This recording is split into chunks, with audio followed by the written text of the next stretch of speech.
Clements Homebrew, Kevin here with another beer review for you today. And trying to knock down some of the IPAs that I've got in here. You know, I've got a lot of them in and I want to drink them while they're as fresh as possible. Today we've got the HopDevil from Victory Brewing Company.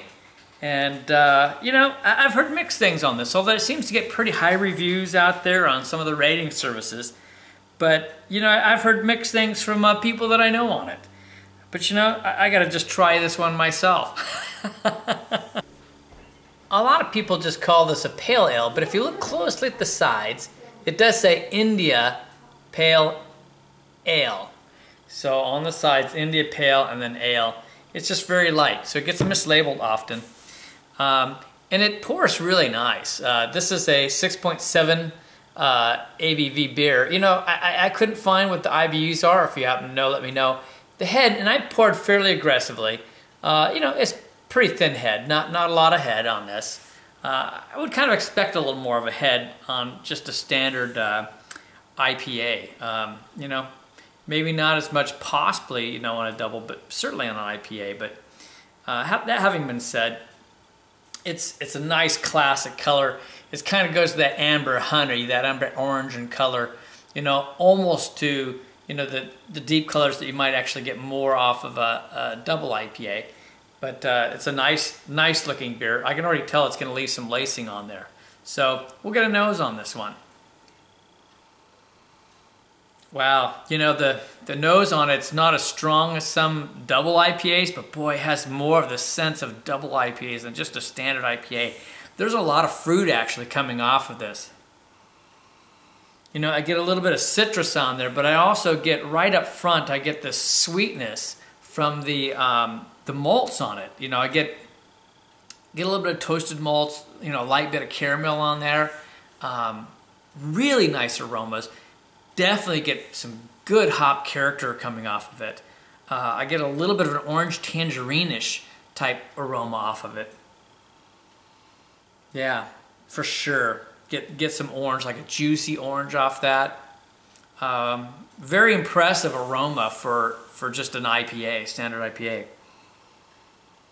Wow, very nice. A little slight bit of spice, possibly, you know, just a hint of it, you know, a little bit of floral, like I say, and a little bit of the hop side. I'm not sure that I get a whole lot of pine. There's a hint of that, but that's not really unusual unless it's really high IBUs. And they're not saying, they're just saying they were whole flower American hops. That's all they're telling you. By the way, the malts on this, it's an imported German two-row malt. So single malt. Cheers.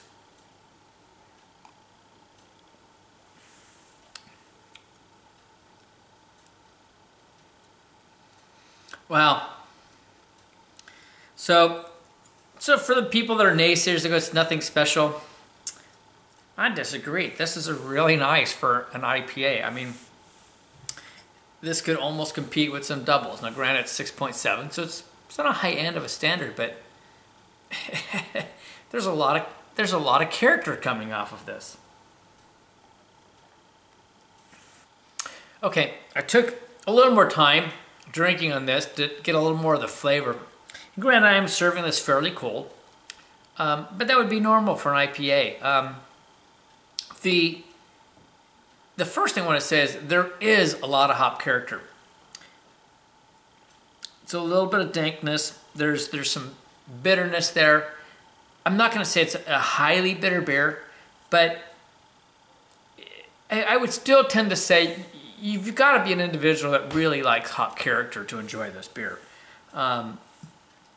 It's not a in-your-face pininess, but you kind of have that a little bit of resin in there from the hop character for sure, as well as the floral side.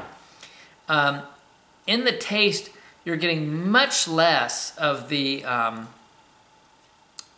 some of the fruits that you got in the nose. Certainly there's some citrus in there. It is spicy, I will say that. But the thing that really strikes me on this, not so much the orange and tangerine that I got in the nose, that really is not so much there.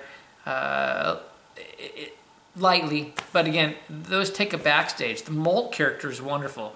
You get the malts, but the thing that really strikes me with this is they're whole flower American hops. They don't tell you what they are, but they used whole cones.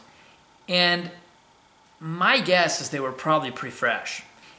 Very much a flavor like a very fresh or green hop on this. Very interesting. I can't say that I've had a standard IPA that's not labeled as fresh hops or green hops, wet hops, whatever you want to call them.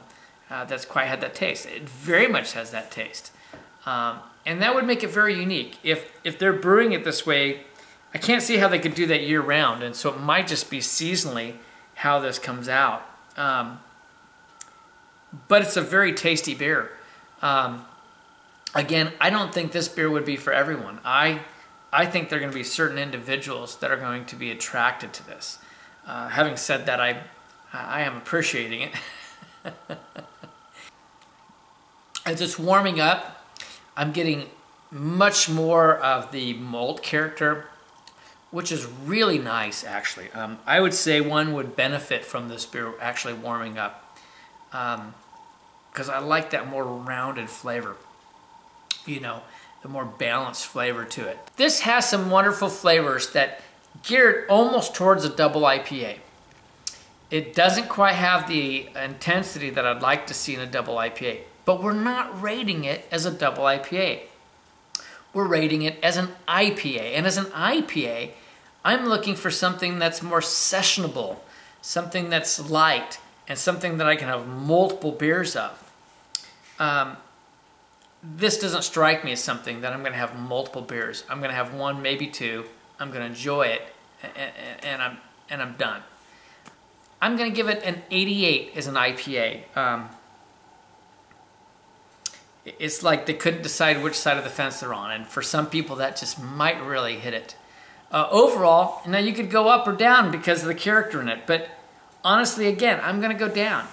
I personally, if it was I want either more with a double IPA with some more sweetness, more character, more fruits, that juiciness, East Coast, West Coast, whichever, or give me that light, refreshing, sessionable beer with some good flavors.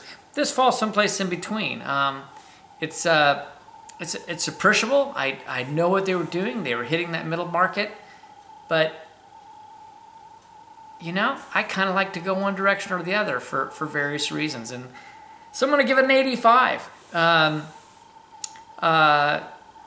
Yeah, give me a good sessionable IPA with some nice fresh character, that some good effervescence and so forth. So it's still a very good beer. If you haven't had it, you should try it, because it falls someplace in between. So it might just meet your mark. It might be the one you like. From Clements Homebrew, this is Kevin saying, life is too short to drink cheap beer, and I will see you in the next beer review.